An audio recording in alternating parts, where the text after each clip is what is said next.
ਸਤਿ ਸ਼੍ਰੀ ਅਕਾਲ ਜੀ ਸਾਰਿਆਂ ਨੂੰ। ਪ੍ਰਾਈਮ ਏਸ਼ੀਆ ਟੀਵੀ ਤੁਸੀਂ ਦੇਖ ਰਹੇ ਹੋ। ਆਪ ਸਭ ਦਾ ਸਵਾਗਤ ਹੈ ਤੇ ਮੈਂ ਪਰਮਵੀਰ ਸਿੰਘ ਬਾਠ ਅੱਜ ਦਾ ਇੱਕ ਖਾਸ ਲਾਈਵ ਪ੍ਰੋਗਰਾਮ ਲੈ ਕੇ ਤੁਹਾਡੀ ਕਚਹਿਰੀ ਦੇ ਵਿੱਚ ਹਾਜ਼ਰ ਹਾਂ। ਪਰਿਵਾਰਾਂ ਦੇ ਉੱਤੇ ਅਕਸਰ ਭੀੜਾਂ ਆਉਂਦੀਆਂ ਰਹਿੰਦੀਆਂ ਨੇ। ਉਹਨਾਂ ਭੀੜਾਂ ਦੇ ਵਿੱਚੋਂ ਪਰਿਵਾਰਾਂ ਨੂੰ ਬਾਹਰ ਕੱਢਣ ਦੇ ਵਿੱਚ ਪਰਿਵਾਰ ਦਾ ਮੁਖੀ ਚੰਗੇ ਤਰੀਕੇ ਕਾਮਯਾਬ ਹੋ ਜਾਏ ਤਾਂ ਸਿਹਰਾ ਪਰਿਵਾਰ ਦੇ ਮੁਖੀ ਦੇ ਸਿਰ ਵੱਜਦਾ ਹੈ ਤੇ ਦੂਸਰੇ ਪਾਸੇ ਜੇ ਉਹਨਾਂ ਸਮੱਸਿਆਵਾਂ ਦੇ ਵਿੱਚ ਪਰਿਵਾਰ ਗੁਆਚਿਆ ਰਹਿ ਜਾਏ ਤਾਂ ਜ਼ਿੰਮੇਵਾਰੀ ਵੀ ਪਰਿਵਾਰ ਦੇ ਮੁਖੀ ਦੀ ਤੈਅ ਹੁੰਦੀ ਹੈ ਤੇ ਪੰਜਾਬ ਦੇ ਲੋਕਾਂ ਨੇ ਵੋਟਾਂ ਪਾ ਕੇ ਆਪਣੇ ਪੰਜਾਬ ਰੂਪੀ ਪਰਿਵਾਰ ਦਾ ਮੁਖੀ ਚੁਣਿਆ ਕੈਪਟਨ ਅਮਰਿੰਦਰ ਸਿੰਘ ਹੋਰਾਂ ਨੂੰ। ਤੇ ਪਿਛਲੇ ਸਮੇਂ ਦੇ ਵਿੱਚ ਕੋਵਿਡ-19 ਦੇ ਕਰਕੇ ਤੇ ਕਈ ਹੋਰ ਮਸਲਿਆਂ ਦੇ ਕਰਕੇ ਜਿਹੜੀਆਂ ਸਮੱਸਿਆਵਾਂ ਪੰਜਾਬ ਦੇ ਲੋਕਾਂ ਨੂੰ ਆਈਆਂ ਉਹਨਾਂ ਦੇ ਵਿੱਚੋਂ ਅਸੀਂ ਕਿੰਨੇ ਕੁ ਚੰਗੇ ਤਰੀਕੇ ਬਾਹਰ ਨਿਕਲ ਸਕੇ ਹਾਂ ਜਾਂ ਨਿਕਲਣ ਦਾ ਯਤਨ ਕਰ ਰਹੇ ਹਾਂ। ਸਿੱਧੀਆਂ ਗੱਲਾਂ ਬਾਤਾਂ, ਸਿੱਧੀ ਚਰਚਾ, ਸਿੱਧੇ ਸਵਾਲ ਜਵਾਬ ਮੁੱਖ ਮੰਤਰੀ ਪੰਜਾਬ ਕੈਪਟਨ ਅਮਰਿੰਦਰ ਸਿੰਘ ਹੋਰਾਂ ਦੇ ਨਾਲ ਪ੍ਰਾਈਮ ਏਸ਼ੀਆ ਟੀਵੀ ਤੇ ਲਾਈਵ ਕਰਨ ਜਾ ਰਹੇ ਹਾਂ। ਤੁਸੀਂ ਆਪਣੇ ਸਵਾਲ ਟਿੱਪਣੀਆਂ ਦੇ ਰੂਪ ਦੇ ਵਿੱਚ ਲਿਖ ਸਕਦੇ ਹੋ, ਉਹਨਾਂ ਨੂੰ ਸ਼ਾਮਿਲ ਕਰਨ ਦਾ ਕਰਾਂਗੇ ਯਤਨ। ਸਭ ਤੋਂ ਪਹਿਲਾਂ ਕਰਦੇ ਹਾਂ ਸਵਾਗਤ ਮੁੱਖ ਮੰਤਰੀ ਸਾਹਿਬ। ਸਵਾਗਤ ਹੈ ਜੀ, ਸਤਿ ਸ਼੍ਰੀ ਅਕਾਲ ਪ੍ਰਾਈਮ ਏਸ਼ੀਆ ਟੀਵੀ ਤੇ। ਮੁੱਖ ਮੰਤਰੀ ਸਾਹਿਬ, ਬਹੁਤ ਅਹਿਮ ਇੱਕ ਮੁੱਦਾ ਇਸ ਵੇਲੇ ਬਹੁਤ ਵੱਡਾ, ਪੰਜਾਬ ਦੇ ਜਵਾਨ ਸ਼ਹੀਦ ਹੋਏ ਨੇ।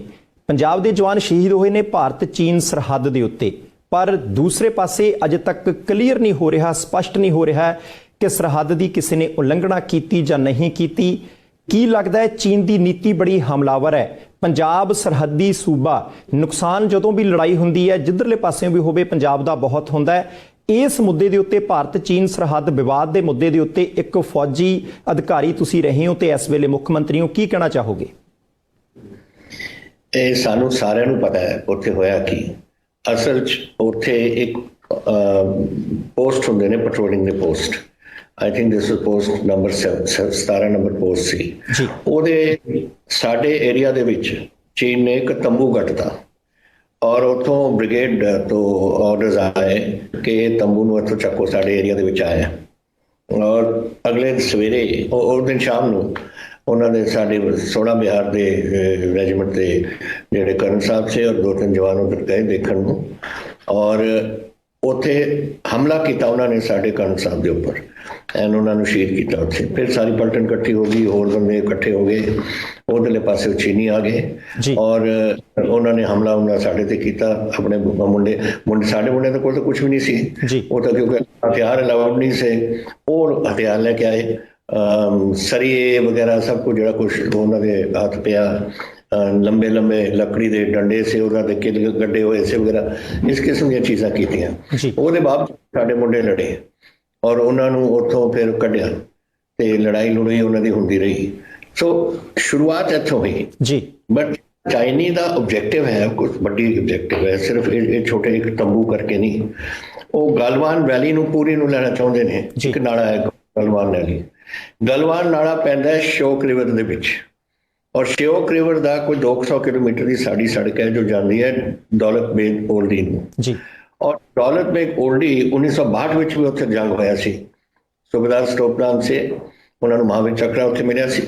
ਹੌਟ ਸਪ੍ਰਿੰਗ ਸੇ ਮੇਜਰ ਅਜੀਤ ਸਿੰਘ ਦੀ 5 ਜਾਟ ਦੀ ਕੰਪਨੀ ਸੀ, ਉਹਨਾਂ ਨੂੰ ਸਭ ਕੁਝ ਉਹਨਾਂ ਨੂੰ ਉੱਥੇ ਲੜਾਈ ਹੋਈ। ਫਿਰ ਦਾਰਬੁਕ ਦੇ ਵਿੱਚ ਮੇਜਰ ਹਸਬਨ ਸੇ ਉਹਨਾਂ ਦੀ ਕੋਲ ਇੱਕ 5 ਕੰਪਨੀ ਜਾਟ ਦੀ ਕੰਪਨੀ ਸੀ, ਉੱਥੇ ਲੜਾਈ ਹੋਈ। ਸੋ ਇਹ ਸਾਰਾ ਇਸ ਏਰੀਆ ਦੇ ਵਿੱਚ ਸੀ। ਹੁਣ ਇਹਨਾਂ ਦੀ ਸੋਚ ਕੀ ਹੈ? ਸਾਰਾ ਅਗਰ ਤੁਸੀਂ ਦੇਖੋ ਜੋ 1947 ਵਿੱਚ ਕਸ਼ਮੀਰ ਸੀ ਉਹਦਾ ਸਾਰਾ ਬਾਰਡਰ, ਉੱਪਰਲਾ ਬਾਰਡਰ ਸਾਰਾ ਵਾਲੇ ਹੱਥ ਹੈ। ਸਿਰਫ ਸਾਡੇ ਕੋਲ ਸਲਟੋਰੋ ਰੇਂਜ ਹੈ ਜਿਹਦੇ ਵਿੱਚ ਸਿਆਚਿਨ ਗਲੇਸ਼ੀਅਰ ਵੀ ਹੈ ਸਾਡੇ ਕੋਲ। ਠੀਕ ਹੈ। ਫਿਰ ਜਿੱਥੇ ਸਿਆਚਿਨ ਮੁੱਕਦੀ ਹੈ, ਸਲਟੋਰੋ ਰੇਂਜ ਮੁੱਕਦਾ ਹੈ, ਉਥੋਂ ਇੱਕ ਓਪਨ ਸਪੇਸ ਹੈ। ਫਿਰ ਇੱਧਰ ਅਕਸਾਈ ਚੀਨ ਆ ਜਾਂਦਾ ਜੋ ਚੀਨੀਆਂ ਨੇ 1962 ਤੋਂ ਸਾਂਭਿਆ ਹੋਇਆ ਹੈ। ਹੁਣ ਇਹ ਚਾਹੁੰਦੇ ਨੇ ਕਿ ਉਹ ਗੈਪ ਨੂੰ ਕਲੋਜ਼ ਕਰ ਦਿਓ ਤਾਂ ਕਿ ਹਿੰਦੁਸਤਾਨ ਦੇ ਕੋਈ ਐਂਟਰੀ ਚਾਈਨਾ ਏਰੀਆ ਜਾਂ ਟਿਬੇਟ ਏਰੀਆ ਦੇ ਵਿੱਚ ਹੋ ਹੀ ਨਾ ਸਕੇ। ਦੈਟ ਇਜ਼ ਸਟ੍ਰੈਟੇਜਿਕ ਇਹਨਾਂ ਦੀ ਸੋਚ ਹੈ ਔਰ ਇਸੇ ਤਰੀਕੇ ਨਾਲ ਇਹਨਾਂ ਨੇ ਬਿਲਡਅਪ ਕੀਤੀ ਹੈ ਗਲਵਾਨ ਵੈਲੀ ਔਰ ਉਸ ਏਰੀਆ ਦੇ ਵਿੱਚ। But it is not small ਕੋਈ ਪੈਟਰੋਲ ਕਲੈਸ਼ ਦੀ ਗੱਲ ਨਹੀਂ, ਇਹ ਹੈ ਵੱਡਾ ਇੱਕ ਸਟ੍ਰੈਟੇਜਿਕ ਉਹਨਾਂ ਦਾ ਫੈਸਲਾ ਕਿ ਹਿੰਦੁਸਤਾਨ ਦੇ ਨਾਲ ਪਰਮਾਨੈਂਟ ਕੋਈ ਨਾ ਕੋਈ ਇੱਥੇ ਅਗਰ ਗੈਪ ਨੂੰ ਕਲੋਜ਼ ਕਰ ਦੇਣ ਕਿ ਕਦੇ ਫਿਰ ਭਵਿੱਖ ਵਿੱਚ ਕਦੇ ਹਿੰਦੁਸਤਾਨ ਇੱਥੋਂ ਚੀਨ ਦੇ ਵਿੱਚ ਨਹੀਂ ਵੜ ਸਕੂ। ਜੀ। That is what there objective. ਜੀ ਕੈਪਟਨ ਸਾਹਿਬ, ਇੱਕ ਬਹੁਤ ਵੱਡਾ ਮੁੱਦਾ ਹੈ ਕਿ ਪੰਜਾਬ ਦੇ ਵਿੱਚ ਇੰਡਸਟਰੀ ਉਦਯੋਗ ਉਨੇ ਨਹੀਂ ਲੱਗ ਸਕੇ ਜਿੰਨੇ ਹੋਣੇ ਚਾਹੀਦੇ ਸੀ। ਸਾਡੇ ਬੇਰੁਜ਼ਗਾਰ ਨੌਜਵਾਨ ਜਿਹੜੇ ਨੇ ਉਹਨਾਂ ਨੂੰ ਜਿੰਨੇ ਚੰਗੇ ਤਰੀਕੇ ਨੌਕਰੀਆਂ ਮਿਲਣੀਆਂ ਚਾਹੀਦੀਆਂ ਸੀ, ਉਦਯੋਗਾਂ ਦੀ ਕੁਝ ਘਾਟ ਦੇ ਕਰਕੇ, ਕਿਉਂਕਿ ਆਪਣੇ ਆਸ-ਪਾਸ ਗੁਆਂਢੀ ਸੂਬਿਆਂ ਨੂੰ ਕੇਂਦਰ ਸਰਕਾਰ ਦੀਆਂ ਰਿਆਇਤਾਂ ਕਰਕੇ ਉਦਯੋਗਾਂ ਦੀ ਵੱਧ ਜਿਹੜੀ ਉਹ ਸਹੂਲੀਅਤ ਹੈ। ਪਰ ਕੀ ਲੱਗਦਾ ਹੈ ਕਿ ਇੱਕ ਪਾਸੇ ਉਦਯੋਗਾਂ ਦੀ ਘਾਟ ਹੈ, ਪਰ ਦੂਸਰੇ ਪਾਸੇ 3 ਉੱਪਰੋਂ ਥਲੀ ਆਰਡੀਨੈਂਸ ਖੇਤੀਬਾੜੀ ਦੇ ਜਾਰੀ ਕਰ ਦਿੱਤੇ ਗਏ। ਤੁਹਾਡੀ ਸਰਕਾਰ ਦਾ ਸਿੱਧਾ ਕਹਿਣਾ ਹੈ ਕਿ ਉਹ ਖੇਤੀਬਾੜੀ ਦੇ ਉਲਟ ਨੇ, ਪੰਜਾਬ ਦੀ ਕਿਸਾਨੀ ਤਬਾਹ ਹੋਏਗੀ। ਪਰ ਖੇਤੀਬਾੜੀ ਮੰਤਰੀ ਭਾਰਤ ਸਰਕਾਰ ਕਹਿੰਦੇ ਆ ਕਿ ਇਦਾਂ ਦੀ ਗੱਲ ਹੀ ਕੋਈ ਨਹੀਂ, ਘੱਟੋ ਘੱਟ ਸਮਰਥਨ ਮੁੱਲ ਜਾਰੀ ਰਹੇਗਾ, ਖੇਤੀਬਾੜੀ ਨਾਲ ਸੰਬੰਧਿਤ ਜਿਣਸ ਮੰਡੀਆਂ ਦੇ ਵਿੱਚੋਂ ਚੁੱਕੀ ਜਾਏਗੀ। ਲੋਕ ਦੁਬਿਧਾ 'ਚ ਨੇ ਕਿ ਕੇਂਦਰੀ ਖੇਤੀਬਾੜੀ ਮੰਤਰੀ ਦੀ ਮੰਨਣ ਜਾਂ ਪੰਜਾਬ ਸਰਕਾਰ ਦੀ ਮੰਨਣ। ਸਥਿਤੀ ਜੇ ਸਪਸ਼ਟ ਕਰਨ ਦੀ ਖੇਚਲ ਕਰੋ ਤਾਂ। ਇਹ ਸਿੱਧੀ ਗੱਲ ਹੈ, ਮੇਰੀ ਮੰਨਨੀ ਹੈ ਤਾਂ ਪੰਜਾਬ ਬਚਾ ਲਓ, ਉਹਦੀ ਮੰਨਨੀ ਹੈ ਤਾਂ ਪੰਜਾਬ ਨੂੰ ਲੁਟਾ ਲਓ, ਬਸ ਆਹੀ ਕੰਮ ਹੈ ਸਿੱਧਾ। ਜੀ। ਔਰ ਤੁਸੀਂ ਮੈਨੂੰ ਦੱਸੋ ਕਿ ਤੋਮਰ ਨੂੰ ਕੀ ਪਤਾ ਸਾਡੇ ਪੰਜਾਬ ਬਾਰੇ ਸੀ? ਉਰੇ ਅਸੀਂ ਸੀਗੇ ਉਰੇ, ਮੈਂ ਤਾਂ ਐਗਰੀਕਲਚਰ ਮਿਨਿਸਟਰ ਰਿਹਾ ਪੰਜਾਬ ਦਾ 1985 ਚ। ਫਿਰ ਮੈਂ ਐਗਰੀਕਲਚਰ ਰਿਹਾ 2002 ਤੋਂ ਲੈ ਕੇ 2007 ਤੱਕ। ਹੁਣ ਮੈਂ ਐਗਰੀਕਲਚਰ ਮਿਨਿਸਟਰ ਰਿਹਾ ਪਿਛਲੇ 3 ਸਾਲਾਂ ਤੋਂ। ਉਹ ਐਗਰੀਕਲਚਰ ਪੰਜਾਬ ਦੀ ਨੂੰ ਮੈਂ ਜਾਣਦਾ ਹਾਂ। ਇੱਕ ਸਮੇਂ ਹੁੰਦਾ ਸੀ ਜਦੋਂ ਪੰਜਾਬ ਤੋਂ ਪਹਿਲਾਂ, ਇਸ ਤੋਂ ਪਹਿਲਾਂ ਕਿ ਸਾਡੀ ਗ੍ਰੀਨ ਰੈਵੋਲੂਸ਼ਨ ਆਈ, ਸਾਡੀ ਅਮਰੀਕਾ ਤੋਂ PL 480 ਇੱਕ ਐਗਰੀਮੈਂਟ ਹੋਈ ਸੀ, ਜਿਹਦੇ ਨਾਲ ਉਹ ਸਾਨੂੰ ਅੰਨ ਦਿੰਦੇ ਸੀ ਖਾਣ ਨੂੰ, ਹਿੰਦੁਸਤਾਨ ਨੂੰ ਬਚਾਉਣ ਵਾਸਤੇ, ਔਰ ਜਿਹੜਾ ਪੈਸਾ ਉਰੇ ਰੱਖਦੇ ਸੀ ਉਰੇ ਇਸਤੇਮਾਲ ਕਰਦੇ ਸੀ ਹੋਰ ਇੰਡਸਟਰੀ ਵਗੈਰਾ ਵਾਸਤੇ। ਫਿਰ 1966 ਵਿੱਚ ਪੰਜਾਬ ਐਗਰੀਕਲਚਰ ਯੂਨੀਵਰਸਿਟੀ ਨੇ ਗ੍ਰੀਨ ਰੈਵੋਲੂਸ਼ਨ ਲੈ ਕੇ ਆਏ। ਕਣਕਾਂ ਨਵੀਆਂ ਆਈਆਂ, ਮੈਕਸੀਕਨ ਵੀਟਸ, ਫਿਲੀਪੀਨਸ ਤੋਂ ਰਾਈਸਾਂ, ਚੌਲ ਵਗੈਰਾ ਦੀ ਵੈਰਾਈਟੀਆਂ ਆਈਆਂ, ਔਰ 3 ਸਾਲਾਂ ਦੇ ਵਿੱਚ PL 480 ਖਤਮ ਹੋ ਗਈ। ਪੰਜਾਬ ਨੇ ਸਾਰੇ ਦੇਸ਼ ਨੂੰ ਅੰਨ ਖਵਾ ਦਿੱਤਾ। ਹੁਣ ਜਦੋਂ ਕੋਈ ਲਾਉਂਦਾ ਕੋਈ ਚੀਜ਼, ਉਹ ਐਕਸਪੈਕਟ ਕਰਦਾ ਹੈ ਕਿ ਮੇਰੀ ਜਿਹੜੀ ਜਿੰਸ ਦਾ ਭਾਅ ਹੈ ਉਹ ਸਹੀ ਹੋਵੇ, ਔਰ ਉਸ ਨੂੰ ਇਹਨਾਂ ਨੇ ਇੱਕ ਫੂਡ ਕਾਰਪੋਰੇਸ਼ਨ ਆਫ ਇੰਡੀਆ ਬਣਾਈ, ਔਰ ਉੱਥੇ MSP ਮਿਨੀਮਮ ਸਪੋਰਟ ਪ੍ਰਾਈਸ ਦੀ ਉੱਥੇ ਰੱਖੀ ਕਿ ਇਸ ਤੋਂ ਘੱਟ ਅਸੀਂ ਲੈਣਾ ਨਹੀਂ, ਔਰ ਅਸੀਂ ਅਗਰ ਘੱਟ ਹੋਏ ਤਾਂ ਫੂਡ ਕਾਰਪੋਰੇਸ਼ਨ ਸਪੋਰਟ ਕਰੇਗੀ ਔਰ ਅਸੀਂ ਪ੍ਰਾਈਸ ਨੂੰ, ਕੀਮਤਾਂ ਨੂੰ ਉੱਪਰ ਹੀ ਰੱਖਾਂਗੇ। ਹੁਣ ਇਹਨਾਂ ਨੇ ਇੱਕ ਸ਼ਾਂਤਾ ਕੁਮਾਰ ਕਮੇਟੀ ਰਿਪੋਰਟ ਬਣਾਈ ਸੀ, ਜੋ BJP ਦਾ ਹਿਮਾਚਲ ਦਾ ਚੀਫ ਮਿਨਿਸਟਰ ਨੇ 2-3 ਵਾਰ। ਉਹਨਾਂ ਨੇ ਇੱਕ ਰਿਪੋਰਟ ਦੇ ਵਿੱਚ ਕਿਹਾ ਹੈ ਕਿ ਤੁਸੀਂ ਇਸ ਨੂੰ MSP ਨੂੰ ਬੰਦ ਕਰੋ, FCI ਨੂੰ ਚੱਕ ਕੇ ਦਿਓ, ਖਤਮ ਕਰੋ ਉਸ ਨੂੰ, ਔਰ ਉਸ ਚੀਜ਼ ਨੂੰ ਲੈ ਕੇ ਅੱਜ ਇਹਨਾਂ ਨੇ ਇੱਕ ਆਰਡੀਨੈਂਸ ਲੈ ਕੇ ਆਏ ਨੇ ਜੋ ਸਾਨੂੰ ਐਗਰੀਕਲਚਰ ਨੂੰ ਬਿਲਕੁਲ ਤਬਾਹ ਕਰ ਦੂਗਾ। ਇਹ ਤੋਮਰ ਦੀ ਗੱਲ ਨਾ ਤੁਸੀਂ ਸੁਣੋ, ਉਹ ਤਾਂ ਮੈਂ ਜਾਣਦਾ, ਇਹ ਤਾਂ ਆਪਣਾ ਬਿੱਲ ਆਏ ਨੇ ਤਾਂ ਨੈਚੁਰਲੀ ਉਹਦੀ ਸਪੋਰਟ ਉਹਨਾਂ ਨੂੰ ਕਰਨੀ ਪਏਗੀ।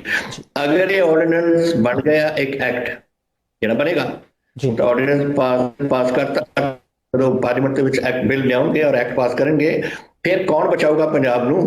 ਹੁਣ ਕਹਿ ਰਹੇ ਨੇ ਅਕਾਲੀ ਕਿ ਇਹ ਜੋ ਮਰਜ਼ੀ ਜੀ ਅਸੀਂ ਗਾਰੰਟੀ ਕਰਦੇ ਹਾਂ। ਤੂੰ ਕੌਣ ਹੁੰਦਾ ਦੱਸੋ ਮੈਨੂੰ? ਇਹ ਕੌਣ ਹੁੰਦਾ ਹੈ chief minister, deputy chief minister ਕਹਿਣ ਨੂੰ ਕਿ ਮੈਂ ਪੰਜਾਬ ਮੈਂ ਗਾਰੰਟੀ ਲੈਂਦਾ? ਇਹਨੂੰ ਪੁੱਛੂਗਾ ਨਹੀਂ ਕੋਈ ਅਗਲੀ ਵਾਰ। ਅਗਰ ਹੁਣ ਸਮਝੌਤਾ ਇਹਨਾਂ ਦਾ ਹੈ, ਅਗਰ ਸਮਝੌਤਾ ਨਾ ਰਿਹਾ ਫਿਰ ਕੌਣ ਗਾਰੰਟੀ ਲਊਗਾ? ਫੈਕਟ ਆਫ ਦੀ ਕਿ ਅਗਰ BJP ਔਰ ਅਕਾਲੀ ਟੁੱਟ ਜਾਣ, ਹੁਣ ਤਾਂ ਇਹ ਇਸ ਕਰਕੇ ਕਿ ਅਸੀਂ ਆਪਣਾ ਅਗਰੀਮੈਂਟ ਕਾਇਮ ਰੱਖਣੀ ਹੈ, ਕਿਉਂਕਿ ਸਾਡੀ ਇੱਕ ਮਿਨਿਸਟਰ ਦਿੱਲੀ ਬੈਠੀ ਹੈ ਉੱਥੇ ਉਹਨਾਂ ਦੇ ਨਾਲ, ਔਰ ਜਾਂ ਸਾਡੇ ਅੱਗੇ ਨੂੰ ਸ਼ਾਇਦ ਚਾਂਸਸ ਬਣ ਜਾਣ ਅਗਰ ਅਸੀਂ ਇੱਕ ਦੂਜੇ ਨਾਲ ਅਸੀਂ ਲੜੀਏ। ਲੇਕਿਨ ਫੈਕਟ ਆਫ ਮੈਟਰ ਇਜ਼ ਤੁਸੀਂ ਆਪਣਾ ਭਵਿੱਖ ਪੰਜਾਬ ਦੇ ਭਵਿੱਖ ਨਾਲੋਂ ਅੱਗੇ ਲੈ ਕੇ ਜਾ ਰਹੇ ਹੋ। That is the for me. ਮੇਰੀ ਟ੍ਰੈਜੇਡੀ ਇਹ ਹੈ ਕਿ ਇਹ ਪੰਜਾਬ ਬਾਰੇ ਨਹੀਂ ਸੋਚਦੇ। ਤਾਂ ਹੀ ਮੈਂ ਸੁਖਬੀਰ ਬਾਦਲ ਨੂੰ ਕਿਹਾ ਕਿ ਤੁਸੀਂ ਆਪਣੀ ਸਿਆਸਤ ਨੂੰ ਪਾਸੇ ਰੱਖੋ, ਆਪਣੀ ਦਿਲ ਦੀ ਗੱਲ ਕਰੋ ਜੋ ਦਿਲ ਚਾਹੁੰਦੇ ਹੋ। ਫੈਡਰਲ ਸਟਰਕਚਰ ਹੁੰਦਾ, ਫੈਡਰਲ ਸਟਰਕਚਰ ਹੋਇਆ ਹੈ, ਮੈਨੂੰ ਯਾਦ ਹੈ ਪ੍ਰਕਾਸ਼ ਸਿੰਘ ਬਾਦਲ 50 ਸਾਲ ਪਹਿਲਾਂ ਫੈਡਰਲ ਸਟਰਕਚਰ ਹੋਣਾ ਚਾਹੀਦੀ ਹੈ, ਹੋਰ ਮਜ਼ਬੂਤ ਕਰੋ ਫੈਡਰਲ ਸਟਰਕਚਰ। ਸਾਡੀ ਫਾਈਨੈਂਸ ਦੀ ਪਾਵਰ ਸਾਥੋਂ ਲੈ ਕੇ ਗਏ ਨੇ, ਹੁਣ ਤਾਂ ਸਭ ਕੁਝ ਹੀ ਲੈ ਗਏ। ਥੋੜੀ ਐਗਰੀਕਲਚਰ ਨਹੀਂ ਛੱਡ ਰਹੇ, ਥੋੜਾ ਪਾਣੀ ਨਹੀਂ ਛੱਡ ਰਹੇ, ਥੋੜੀ ਇੰਡਸਟਰੀ ਦਾ ਫੈਸਲਾ ਉਹ ਕਰਨਗੇ, ਥੋੜੀ ਜਿਹੜਾ ਪੈਸਾ ਆ ਰਿਹਾ ਹੈ ਜਿਹੜੀ ਅਸੀਂ ਮੰਗਦੇ ਹਾਂ ਆਪਣੀ ਲੋਨ ਉਹ ਕਰਨ, ਦੱਸਣਗੇ ਸਾਨੂੰ ਕਿ ਕਿੱਥੇ ਇਸਤੇਮਾਲ ਹੋਏ। ਇਹ ਫਿਰ ਕਿਆ ਰਹਿ ਗਿਆ ਸਟੇਟਾਂ ਕੋਲ? ਇਸੇ ਮੈਂ ਤੁਹਾਨੂੰ ਕਾਰਨ ਦੱਸ ਰਿਹਾ ਹਾਂ ਕਿ this is a critical crisis ਹੈ। ਇਸ ਟਾਈਮ ਅਗਰ ਅਸੀਂ ਆਵਾਜ਼ ਉਠਾਣੀ ਹੈ, ਯੂਨਾਈਟਿਡ ਆਵਾਜ਼ ਉਠਾਵਾਂਗੇ ਤਾਂ ਇਹਨਾਂ ਦੇ ਕੰਨ ਖੁੱਲਣਗੇ ਦਿੱਲੀ ਵਾਲਿਆਂ ਦੇ। ਨਹੀਂ ਤੁਸੀਂ ਦੇਖਣਾ ਆਰਡੀਨੈਂਸ ਪਾਸ ਜੋ ਐਕਟ ਬਣ ਜੂ, एक दिन MSP और ये थोड़ी फूड कॉर्पोरेशन खत्म हो जानी है। दिस इज ये सारा कुछ निचोड़ है शांता कमीशन रिपोर्ट का। जी ਕੈਪਟਨ ਸਾਹਿਬ ਤੁਸੀਂ ਇਹ ਗੱਲ ਕਲੀਅਰ ਕਰ ਦਿੱਤੀ ਹੈ ਕਿ ਬਹੁਤ ਵੱਡਾ ਨੁਕਸਾਨ ਜਿਹੜਾ ਪੰਜਾਬ ਦੀ ਖੇਤੀਬਾੜੀ ਦਾ ਹੋ ਸਕਦਾ ਹੈ। ਨਾਲ ਦੀ ਨਾਲ ਕੇਂਦਰ ਸਰਕਾਰ ਦਾ ਇੱਕ ਹੋਰ ਮੁੱਦਾ ਸ਼ਾਇਦ ਉਹ ਵੀ ਆਰਡੀਨੈਂਸ ਦੇ ਰੂਪ ਦੇ ਵਿੱਚ ਆ ਜਾਏ, ਐਕਟ ਦੇ ਸੋਧ ਦੇ ਰੂਪ 'ਚ ਆ ਜਾਏ, ਉਹ ਹੈਗਾ ਬਿਜਲੀ ਦਾ, ਕਿ ਬਿਜਲੀ ਦਾ ਮੁੱਦਾ ਵੀ ਸ਼ਾਇਦ ਹੁਣ ਸੂਬਿਆਂ ਦੇ ਹੱਥੋਂ ਕੇਂਦਰ ਦੇ ਹੱਥ ਦੇ ਵਿੱਚ ਜਾਏਗਾ।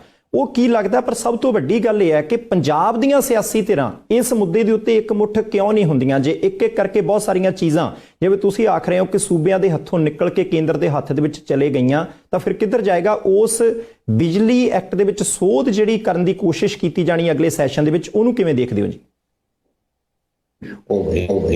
ਸੇਮ ਥਿੰਗ ਜੋ ਮੈਂ ਉਹਨੇ ਤੁਹਾਨੂੰ ਕਹਿ ਕੇ ਹਟਿਆ ਆ, ਤੁਸੀਂ ਬਿਜਲੀ ਦਾ ਵੀ ਇਹੀ ਹਾਲ ਹੈ। ਬਿਜਲੀ ਸਟੇਟਸ ਆਫ ਡੇਟਾ ਸਟੇਟ ਤੋਂ ਕਰ ਲੈਣਗੇ ਔਰ ਟੈਰਿਫ ਵੀ ਲਾਉਣਗੇ। ਜਿਹੜੇ ਟੈਰਿਫ ਉਹ ਤੋਂ ਦਿੱਲੀ ਤੋਂ ਫੈਸਲਾ ਹੋ ਕਿ ਕਿੰਨਾ ਅਸੀਂ ਲਾ ਸਕਦੇ ਹਾਂ ਇੰਡਸਟਰੀ ਵਾਸਤੇ, ਕਿੰਨਾ ਡੋਮੈਸਟਿਕ ਵਾਸਤੇ, ਕਿੰਨਾ ਕਿਸਾਨੀ ਵਾਸਤੇ, ਸਭ ਕੁਝ ਸਾਡੇ ਹੱਥਾਂ ਤੋਂ ਖੋਹ ਲੈਣਗੇ ਇਹਦੇ ਵਿੱਚੋਂ ਜੀ। ਔਰ ਇੱਥੇ ਫੇਰ ਅਕਾਲੀ ਚੁੱਪ ਨੇ, ਨਹੀਂ ਤਾਂ ਰੌਲਾ ਪਾਉਂਦੇ ਨੇ ਜਦੋਂ ਕੋਈ ਆਉਂਦੀ ਹੈ। ਲੇਕਿਨ ਆਪਣਾ ਇਹਨਾਂ ਨੂੰ ਫਿਊਚਰ ਆਪਣਾ ਦਿਖਦਾ ਹੈ, ਪੰਜਾਬ ਦੇ ਫਿਊਚਰ ਬਾਰੇ ਨਹੀਂ ਇਹ ਸੋਚਦੇ। ਦਿਸ ਇਜ਼ ਦ ਟ੍ਰੈਜ। ਮੈਨੂੰ ਤਾਂ ਇਹ ਹੈਰਾਨੀ ਹੋਈ ਹੈ ਕਿ ਇੱਕ ਇਹਨਾਂ ਦੀ ਜਮਾਤ ਜਿਹੜੀ 1920 ਚ ਇਹਨੇ ਜਨਮ ਲਿੱਤਾ ਹੈ ਔਰ ਸੰਘਰਸ਼ ਇਹਨਾਂ ਕੀਤਾ ਪੰਜਾਬ ਵਾਸਤੇ, ਜਦੋਂ ਪੰਜਾਬ ਨੂੰ ਔਖੀ ਘੜੀ ਦੇ ਵਿੱਚੋਂ ਹੁਣ ਆ ਰਹੇ ਆ, ਲੰਘ ਰਹੇ ਆ, ਅਸੀਂ ਪਰਵਾਹ ਨਹੀਂ ਇਹਨਾਂ ਨੂੰ। ਆਪਣੀ ਪਰਵਾਹ ਹੈ ਬਸ ਕਿ ਅਸੀਂ ਰਹੀਏ, ਅਸੀਂ ਆਈਏ, ਫਿਰ ਇੱਕ ਵਾਰ ਫਿਰ ਗਵਰਨਮੈਂਟ ਬਣਾਈਏ ਜੀ। ਕੈਪਟਨ ਸਾਹਿਬ, ਜੇ ਹੁਣ ਸਿੱਧਾ ਆਪਾਂ ਕੇਂਦਰ ਤੇ ਪੰਜਾਬ ਦੇ ਸਬੰਧਾਂ ਤੋਂ, ਕੇਂਦਰੀ ਫੈਸਲਿਆਂ ਤੋਂ ਪੰਜਾਬ ਸੂਬੇ ਦੇ ਵੱਲ ਮੁੜੀਏ ਤਾਂ ਸ੍ਰੀ ਗੁਰੂ ਗ੍ਰੰਥ ਸਾਹਿਬ ਜੀ ਦੀ ਬੇਅਦਬੀ ਦਾ ਮੁੱਦਾ ਬਹੁਤ ਅਹਿਮ ਹੈ। ਭਾਵੇਂ ਪੰਜਾਬ ਦੇ ਵਿੱਚ ਵਸਦੇ ਪੰਜਾਬੀ ਨੇ, ਭਾਵੇਂ ਵਿਦੇਸ਼ ਦੇ ਵਿੱਚ ਵਸਦੇ ਪੰਜਾਬੀ ਨੇ, ਹਰ ਪੰਜਾਬੀ ਚਾਹੁੰਦਾ ਹੈ ਕਿ ਜਿੰਨੀ ਛੇਤੀ ਹੋ ਸਕਦਾ ਇਨਸਾਫ ਮਿਲੇ। ਇੱਕ ਸਰਕਾਰ ਪਿਛਲੀ ਚਲੇ ਗਈ, ਤੁਹਾਡੀ ਸਰਕਾਰ ਦੇ 3 ਸਾਲ ਤੋਂ ਵੱਧ ਸਮਾਂ ਜਿਹੜਾ ਉਹ ਬੀਤ ਗਿਆ। ਇਸ ਵੇਲੇ ਇਨਕੁਆਰੀ ਜਾਂਚ ਕਿੱਥੇ ਕੁ ਪੁੱਜੀ ਹੈ? ਕੀ ਵਿਧਾਨ ਸਭਾ ਦੀਆਂ ਚੋਣਾਂ ਤੋਂ ਪਹਿਲਾਂ ਕੰਮ ਨਿਬੜ ਸਕਦਾ? ਕਿਉਂਕਿ ਲੋਕ ਸਿਰਫ ਤੇ ਸਿਰਫ ਇੱਕੋ ਚੀਜ਼ ਚਾਹੁੰਦੇ ਨੇ, ਇਨਸਾਫ ਜੀ। ਅਸੀਂ ਸਾਰੇ ਚਾਹੁੰਦੇ ਹਾਂ। ਜਿੰਨਾ ਤੁਹਾਡਾ ਗੁਰੂ ਗ੍ਰੰਥ ਸਾਹਿਬ ਹੈ ਉਹਨਾਂ ਮੇਰਾ ਗੁਰੂ ਗ੍ਰੰਥ ਸਾਹਿਬ ਹੈ, ਇਹ ਸਾਡੇ ਗੁਰੂ।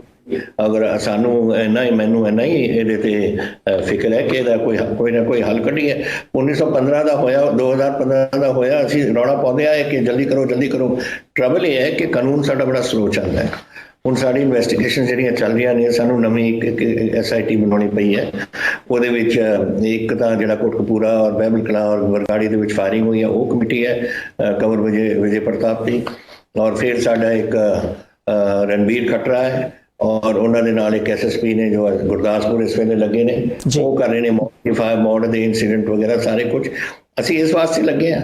ਕੱਲ ਵੀ ਗ੍ਰਿਫਤਾਰੀ ਹੋਈ ਹੈ, ਪਰਸੋਂ ਵੀ ਗ੍ਰਿਫਤਾਰੀ ਹੋਈ ਹੈ। ਐਵਰੀਡੇ ਜਿਹੜੇ ਇਸ ਸਰਕਲ ਇਕੱਠਾ ਕੀਤਾ ਜਾ ਰਿਹਾ ਹੈ, ਜਿਹੜੇ ਬੰਦਿਆਂ ਦਾ ਹੱਥ ਸੀ ਉਹਦੇ ਵਿੱਚ, ਔਰ ਇੱਕ ਵਾਰ ਉਹਨਾਂ ਨੂੰ ਸਾਰੇ ਫੜ ਲੈਣਗੇ, ਸਾਰੀਆਂ ਗੱਲਾਂ ਨਿਕਲ ਰਹੀਆਂ ਨੇ, ਹੌਲੀ ਹੌਲੀ ਨਿਕਲ ਰਹੀਆਂ ਨੇ। ਔਰ ਫਿਰ ਇੱਕ ਦਿਨ ਤੁਸੀਂ ਆਪ ਦੇਖ ਲੈਣਾ ਕਿ ਕੋਰਟ ਦੇ ਵਿੱਚ ਜਾਣਗੀਆਂ ਔਰ ਉੱਥੋਂ ਇਹਨਾਂ ਨੂੰ ਜੇਲ੍ਹ ਜਾਣਾ ਪਊ ਸਾਰਿਆਂ ਨੂੰ ਜੀ।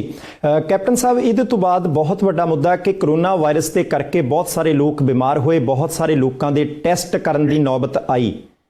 ਇਲਾਜ ਪੰਜਾਬ ਦੇ ਵਿੱਚ ਕਿਹੋ ਜਿਹਾ ਹੋ ਰਿਹਾ? ਮਹਿੰਗਾ ਹੋ ਰਿਹਾ, ਸਸਤਾ ਹੋ ਰਿਹਾ? ਇਹਦੇ ਤੋਂ ਵੀ ਪਹਿਲਾਂ ਅੰਮ੍ਰਿਤਸਰ ਦੀ ਇੱਕ ਤੁਲੀ ਲੈਬੋਰਟਰੀ ਦਾ ਮਸਲਾ ਉੱਠਿਆ ਕਿ ਜਿਹੜੇ ਲੋਕ ਸ਼ਾਇਦ ਪੀੜਤ ਨਹੀਂ ਵੀ ਸੀ ਕਰੋਨਾ ਵਾਇਰਸ ਤੋਂ, ਉਹਨਾਂ ਨੂੰ ਪੀੜਤ ਦੱਸ ਕੇ ਇੱਕ ਵਿਸ਼ੇਸ਼ ਹਸਪਤਾਲ ਦੇ ਵਿੱਚ ਪਹੁੰਚਦਾ ਕੀਤਾ ਗਿਆ। ਲੱਖਾਂ ਰੁਪਏ ਉਹਨਾਂ ਤੋਂ, ਜੇ ਆਪਾਂ ਪੰਜਾਬੀ 'ਚ ਕਹਿ ਲਈਏ, ਲੁੱਟ ਲਏ ਗਏ।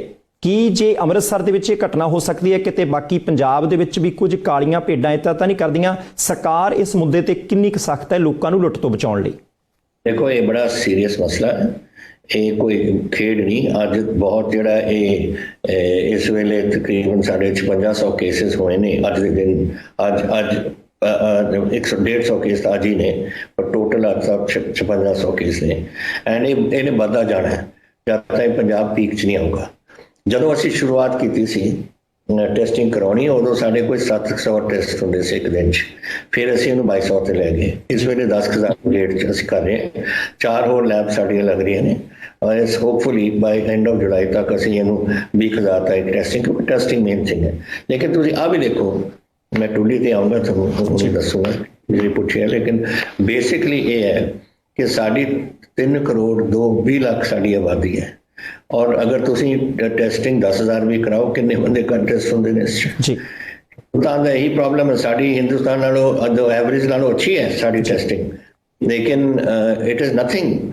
ਜਿਹੜੀ ਟੈਸਟਿੰਗ ਹੋਣੀ ਚਾਹੀਦੀ ਹੈ, ਸਾਰਿਆਂ ਦੀ ਟੈਸਟਿੰਗ ਹੋਣੀ ਚਾਹੀਦੀ ਹੈ, ਪਰ ਇੰਨੀ ਗੁੰਜਾਇਸ਼ ਨਹੀਂ ਹਿੰਦੁਸਤਾਨ ਕੋਲ। ਅਸੀਂ ਜਿੰਨੀ ਬਣਾ ਸਕਦੇ ਹਾਂ ਅਸੀਂ ਇਸ ਨੂੰ ਬਣਾ ਰਹੇ ਹਾਂ। ਟੁੱਲੀ ਕਈ ਲੈਬ ਸੇ ਪਹਿਲਾਂ ਤਾਂ ਸੀ ਸਾਡਾ medical college Amritsar, medical college Faridkot ਔਰ ਮੈਡੀਕਲ ਕਾਲਜ ਪਟਿਆਲਾ ਔਰ ਜਿਹੜੀ ਸਾਡੀ ਇੱਥੇ PGI ਹੈ, ਇਹ 4 ਹੁੰਦੇ ਸੀ। ਫਿਰ ਅਸੀਂ ਪ੍ਰਾਈਵੇਟ ਪਲੇਅਰਸ ਨੂੰ ਅਸੀਂ ਜੁਆਇਨ ਕੀਤਾ, ਜੈਸੇ CMC ਹੈ ਸਾਡੀ, ਦਿਆਨੰਦ ਮੈਡੀਕਲ ਕਾਲਜ ਹੈ ਉੱਥੇ ਲੁਧਿਆਣੇ, ਉਹ ਸਾਰੇ ਹੋ ਗਏ। ਵਿੱਚ ਹੀ ਟੁੱਲੀ ਲੈਬੋਰਟਰੀ ਆ ਗਈ ਜਿਹੜੀ ਤੁਸੀਂ ਅੱਜ ਗੱਲ ਕਹਿ ਰਹੇ ਹੋ ਕਿ ਇਹਨੂੰ ਅਸੀਂ ਟੋਟਲ ਇਨਵੈਸਟੀਗੇਟ ਕਰ ਰਹੇ ਹਾਂ ਇਸ ਵੇਲੇ। ਐਂਡ ਅਸੀਂ ਦੇਖ ਰਹੇ ਹਾਂ ਕਿ ਕੌਣ ਇਨਵੋਲਵਡ ਹੈ, ਕੈਸੇ ਇਨਵੋਲਵਡ ਹੋਏ ਨੇ, ਔਰ ਅਗਰ ਇਹਦੇ ਵਿੱਚ ਜੋ ਤੁਸੀਂ ਕਹਿ ਰਹੇ ਹੋ ਉਹ ਮੈਂ ਵੀ ਸੁਣੀ ਹੈ, ਅਗਰ ਇਹਦੇ 'ਚ ਕੋਈ ਸਹੀ ਗੱਲ ਨਿਕਲਦੀ ਹੈ ਅਸੀਂ ਪੂਰੀ ਕਾਰਵਾਈ ਕਰਾਂਗੇ ਇਹਦੇ ਖਿਲਾਫ। ਜੀ ਕੈਪਟਨ ਸਾਹਿਬ, ਇਹਦੇ ਨਾਲ ਰਲਦਾ ਮਿਲਦਾ ਇੱਕ ਸਵਾਲ ਹੈ, ਤੁਸੀਂ ਪੰਜਾਬ ਦੇ ਮੁੱਖ ਮੰਤਰੀ ਹੋ, ਪੰਜਾਬ ਦਾ ਬੱਚਾ ਹਰ ਇੱਕ ਵੋਟਰ ਤੁਹਾਡੇ ਚਿਹਰੇ ਵੱਲ ਦੇਖਦਾ ਜਦੋਂ ਕੋਈ ਮਸਲਾ ਖੜਾ ਹੁੰਦਾ ਹੈ। ਲੁਧਿਆਣੇ ਦੇ ਵਿੱਚ ਇੱਕ ਸ਼੍ਰੀ ਗੁਰੂ ਨਾਨਕ ਦੇਵ ਜੀ ਦੇ ਨਾਂ ਨਾਲ ਸੰਬੰਧਿਤ ਮੋਦੀਖਾਨਾ ਨਾਂ ਦੇ ਹੇਠ ਦਵਾਈਆਂ ਦੀ ਦੁਕਾਨ ਜਿਹੜੀ ਇੱਕ ਖੁੱਲੀ, ਸਸਤੇ ਭਾਅ ਕਹਿੰਦੇ ਦਵਾਈਆਂ ਦਿੰਦੇ ਆ। ਇਮਾਨਦਾਰੀ ਨਾਲ ਕੰਮ ਕਰਨ ਵਾਲੇ ਡਾਕਟਰਾਂ ਦੀ, ਕੈਮਿਸਟਾਂ ਦੀ ਹਮੇਸ਼ਾ ਜਿਹੜਾ ਉਹ ਮਨ ਦੇ ਵਿੱਚ ਸਤਿਕਾਰ ਰਹਿਣਾ ਚਾਹੀਦਾ ਹੈ, ਪਰ ਕੀ ਕਾਰਨ ਹੈ ਕਿ ਦਵਾਈਆਂ ਜਿਹੜੀਆਂ ਨੇ ਬਹੁਤ ਮਹਿੰਗੀਆਂ ਹੋ ਗਈਆਂ? ਜੇ ਸੱਚੀ ਮੁੱਚੀ ਘੱਟ ਰੇਟ ਵਾਲੀਆਂ ਦਵਾਈਆਂ ਵੱਧ ਰੇਟਾਂ ਦੇ ਉੱਤੇ ਵੇਚਣ ਦੀ ਪ੍ਰਕਿਰਿਆ ਚੱਲਦੀ ਹੈ, ਕੀ ਸੂਬਾ ਸਰਕਾਰ ਦੇ ਕੋਲੇ ਐਸਾ ਕੋਈ ਅਧਿਕਾਰ ਨਹੀਂ ਕਿ ਉਹਦੇ ਉੱਤੇ ਕੋਈ ਬਾਡੀ ਜਿਹੜੀ ਗਠਿਤ ਕਰਕੇ ਵੱਧ ਕੀਮਤਾਂ ਵਸੂਲਣ ਦੇ ਮਸਲੇ ਨੂੰ ਨੱਥ ਪਾਈ ਜਾ ਸਕੇ? ਇਹ ਬਿਲਕੁਲ ਹੋ ਸਕਦੀ ਹੈ, ਇਹ ਤਾਂ ਕੋਈ ਗੱਲ ਨਹੀਂ। ਸਾਡੇ ਕੋਲ ਹੈਲਥ ਡਿਪਾਰਟਮੈਂਟ ਹੈ, ਸਾਡੇ SMO ਸਾਡੇ ਸਾਰੇ ਹੁੰਦੇ ਨੇ ਆਪਣੇ ਡਿਸਟ੍ਰਿਕਟਾਂ ਵਿੱਚ, ਤੇ ਉਹਨਾਂ ਨੂੰ ਉਹਨਾਂ ਦੀ ਡਿਊਟੀ ਬਣਦੀ ਹੈ ਇਹ ਕਰਨਾ। ਅਗਰ ਜਿਹੜੀ ਤੁਸੀਂ ਅੱਜ ਗੱਲ ਕਰ ਰਹੇ ਹੋ, ਆਈ ਥਿੰਕ ਸਾਡੇ ਨੋਟ ਕਰ ਰਹੇ ਨੇ, ਐਂਡ ਵੀ ਵਿਲ, ਅਸੀਂ ਬਿਲਕੁਲ ਦੇਖਾਂਗੇ ਕਿ ਕੀ ਹੋ ਰਿਹਾ। ਇਹਦਾ ਮਤਲਬ ਅਸੀਂ ਗੱਲ ਨਹੀਂ ਚੱਲਣ ਦੇਣੀ ਹੈ, ਖਾਸ ਕਰਕੇ ਜਿਹੜਾ ਇਹੋ ਜਿਹੇ ਸਮੇਂ ਜਦੋਂ ਪੂਰਾ ਦੇਸ਼ ਇੱਕ ਸੰਕਟ ਦੇ ਵਿੱਚ ਪਿਆ ਔਰ ਪੰਜਾਬ ਸੰਕਟ ਦੇ ਵਿੱਚ ਪਿਆ ਹੈ, ਅਗਰ ਕੋਈ ਇਹੋ ਜਿਹੀ ਚੀਜ਼ਾਂ ਕਰਦਾ ਹੈ ਕਿ ਮਹਿੰਗੀਆਂ ਪ੍ਰੋਫਿਟੀਅਰਿੰਗ ਕਰ ਰਿਹਾ ਹੈ ਲੋਕਾਂ ਤੋਂ, ਲੋਕਾਂ ਦੀ ਮਿਹਨਤ ਨੂੰ ਤੁਸੀਂ ਖਰਾਬ ਕਰ ਰਹੇ ਹੋ ਔਰ ਲੋਕਾਂ ਤੇ ਤੁਸੀਂ ਬਾਂਹ ਮਰੋੜ ਰਹੇ ਹੋ, ਸਿੱਧੀ ਤਰ੍ਹਾਂ ਐਕਸ਼ਨ ਹੋਏਗਾ ਅਗਰ ਇਹੋ ਜਿਹੀ ਕੋਈ ਗੱਲ ਹੋਈ। ਮੈਂ ਪਹਿਲੀ ਵਾਰ ਉੱਥੋਂ ਇਸ ਗੱਲ ਨੂੰ, ਲੇਕਿਨ ਸਾਡੇ ਹੈਲਥ ਮਹਿਕਮੇ ਕੋਲ ਰਿਪੋਰਟ ਆਈ ਹੋਣੀ ਹੈ, ਮੈਂ ਚੈੱਕ ਕਰੂੰ। ਜੀ ਸ਼ੁਕਰੀਆ ਕੈਪਟਨ ਸਾਹਿਬ। ਜੇ ਇਸ ਮੁੱਦੇ ਦੇ ਉੱਤੇ ਕਾਰਵਾਈ ਹੋਏਗੀ ਤਾਂ ਪੰਜਾਬ ਦੇ ਬਹੁਤ ਸਾਰੇ ਲੋਕ ਜਿਹੜੇ ਉਹ ਸੰਤੁਸ਼ਟ ਹੋਣਗੇ, ਖੁਸ਼ ਹੋਣਗੇ। ਦੂਸਰੀ ਗੱਲ, ਉੱਤਰਾਖੰਡ ਤੇ ਉੱਤਰ ਪ੍ਰਦੇਸ਼ ਦੀ, ਪੰਜਾਬ ਦੇ ਕਿਸਾਨਾਂ ਦਾ ਬਹੁਤ ਬੁਰਾ ਹਾਲ ਹੁੰਦਾ। ਪਹਿਲਾਂ ਤਾਂ ਉਹਨਾਂ ਨੂੰ ਵੱਖ-ਵੱਖ ਥਾਵਾਂ ਦੇ ਉੱਤੇ ਲੈ ਜਾਓ, ਜ਼ਮੀਨਾਂ ਪੱਧਰੀਆਂ ਕਰਾ ਲਓ, ਪਰ ਬਾਅਦ ਵਿੱਚ ਉਹਨਾਂ ਨੂੰ ਬੇਦਖਲੀ ਦੇ ਨੋਟਿਸ ਫੜਾ ਦਿਓ। ਹੁਣ ਉੱਤਰ ਪ੍ਰਦੇਸ਼ ਦੇ ਵਿੱਚੋਂ ਇਹ ਸਾਰੀਆਂ ਖਬਰਾਂ ਆ ਰਹੀਆਂ ਨੇ ਕਿ ਪੰਜਾਬੀ ਕਿਸਾਨਾਂ ਨੂੰ ਬੇਦਖਲ ਤੱਕ ਕਰਨ ਦੀ ਕੋਸ਼ਿਸ਼ ਕੀਤੀ ਜਾ ਰਹੀ ਹੈ। ਤੁਸੀਂ ਪੰਜਾਬ ਦੇ ਮੁੱਖ ਮੰਤਰੀ ਦੇ ਤੌਰ ਤੇ, ਉਹਨਾਂ ਪੰਜਾਬੀਆਂ ਦੇ ਹਮਦਰਦ ਦੇ ਤੌਰ ਤੇ ਇਸ ਮੁੱਦੇ ਦੇ ਉੱਤੇ ਕੀ ਆਖਣਾ ਚਾਹੋਗੇ? ਕੀ ਕੁਝ ਕਾਰਵਾਈ ਇਸ ਮੁੱਦੇ ਤੇ ਹੋ ਸਕਦੀ ਹੈ? ਕੁਝ ਅਧਿਕਾਰਾਂ ਦੀ ਵਰਤੋਂ ਕੀਤੀ ਜਾ ਸਕਦੀ ਹੈ? ਜੀ ਮੈਂ ਚੀਫ ਮਿਨਿਸਟਰ UP ਨਾਲ ਮੈਨੂੰ ਚਿੱਠੀ ਲਿਖੀ। ਉਸ ਤੋਂ ਪਹਿਲਾਂ ਜਿਸ ਦਿਨ ਇਹ ਖਬਰ ਆਈ ਸੀ, ਜੋ ਇਹਨਾਂ ਦੇ ਆਰਗੇਨਾਈਜ਼ ਕਰ ਰਹੇ ਸੀ ਉੱਥੇ ਜਥੇਦਾਰ ਜੀ, ਉਹਨਾਂ ਨਾਲ ਮੇਰੀ ਗੱਲ ਹੋਈ ਸੀ। ਉਹਨਾਂ ਨੇ ਮੈਨੂੰ ਦੱਸਿਆ ਕਿ ਕਿੱਥੇ ਕਿੱਥੇ ਕੀ ਕੁਝ ਹੋ ਰਿਹਾ ਹੈ, ਔਰ ਮੈਂ ਉਹਨਾਂ ਨੂੰ ਦੱਸਿਆ ਚੀਫ ਮਿਨਿਸਟਰ ਨੂੰ ਕਿ ਤੁਸੀਂ ਇਹ ਨਹੀਂ ਕਰ ਸਕਦੇ। ਇਹ ਬੰਦੇ ਤਾਂ 1947 ਦੇ ਬੈਠੇ ਨੇ ਉੱਥੇ, ਕਈ ਤਾਂ ਪਾਕਿਸਤਾਨ तो आके UP बसे, कई इधरों चले गए जो जमीना नहीं मिली और इतों जाके बसे, लेकिन 50-60 साल 70 साल हो गए तो कैसे कर सकते हो किसी को? वो तो possession is virtually law in this country. एक बार किसी की पोजेशन हो तुसीं वो नहीं चक के उन्होंने बाहर मार सकते। और जिन्हों ने अपने खेत आबाद किए ने, जिथे मलेरिया नाल लड़े ने, जिथे जंगली जानवरों नाल लड़े ने, जिथे डाकू होंदे से उन्हां नाल लड़े ने और अपने आप को बसाया, घर पाले, अपने टब्बरां नूं पाल रहे ने। एक government of UP had no authority to do this. और मेरा ख्याल है सारी हलचल जिहड़ी होएगी उत्थे UP दे विच मैं पूरा साथ दूंगा उन्हां दा।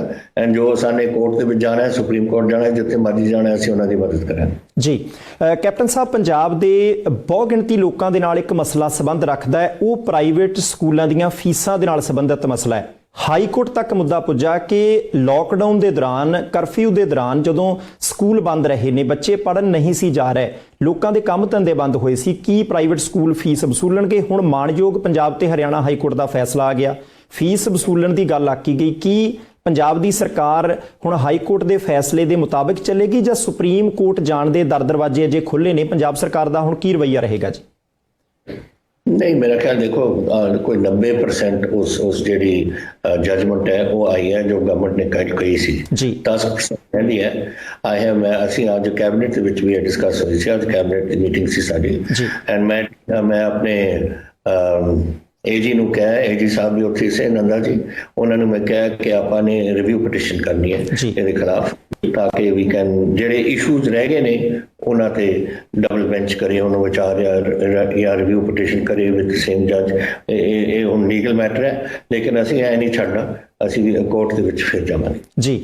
ਬਿਲਕੁਲ ਕੈਪਟਨ ਸਾਹਿਬ, ਪਿਛਲੇ ਸਾਲ ਇਹਨਾਂ ਦਿਨਾਂ ਦੇ ਵਿੱਚ ਜਦੋਂ ਬਰਸਾਤ ਸ਼ੁਰੂ ਹੋ ਗਈ ਸੀ ਤਾਂ ਪੰਜਾਬ ਦੇ ਵਿੱਚ ਸਤਲੁਜ ਦੇ ਬੰਨੇ ਟੁੱਟੇ ਸੀ, ਉਦੋਂ ਬਹੁਤ ਵੱਡੀ ਪੱਧਰ ਦੇ ਉੱਤੇ ਹੜ੍ਹ ਆਇਆ ਸੀ। ਸਰਕਾਰ ਨੇ ਆਪਣੇ ਪੱਧਰ ਤੇ ਦਾਅਵਾ ਕੀਤਾ ਸੀ ਕਿ ਅਸੀਂ ਬਹੁਤ ਕੰਮ ਕੀਤਾ, ਬਹੁਤ ਸਾਰੀਆਂ ਗੈਰ ਸਰਕਾਰੀ ਸੰਸਥਾਵਾਂ ਅੱਗੇ ਆਈਆਂ ਸੀ। ਹੁਣ ਸਾਲ ਦੇ ਫਿਰ ਉਹੀ ਮਹੀਨੇ ਨੇ, ਬਰਸਾਤਾਂ ਸ਼ੁਰੂ ਹੋ ਗਈਆਂ, ਮੌਸਮ ਵਿਭਾਗ ਕਹਿੰਦਾ ਕਿ ਐਤਕੀ ਮੀਂਹ ਬਥੇਰੇ ਪੈਣਗੇ, ਮੌਸਮ ਅਗਾਊਂ ਵੀ ਆ ਗਈ ਮੌਨਸੂਨ।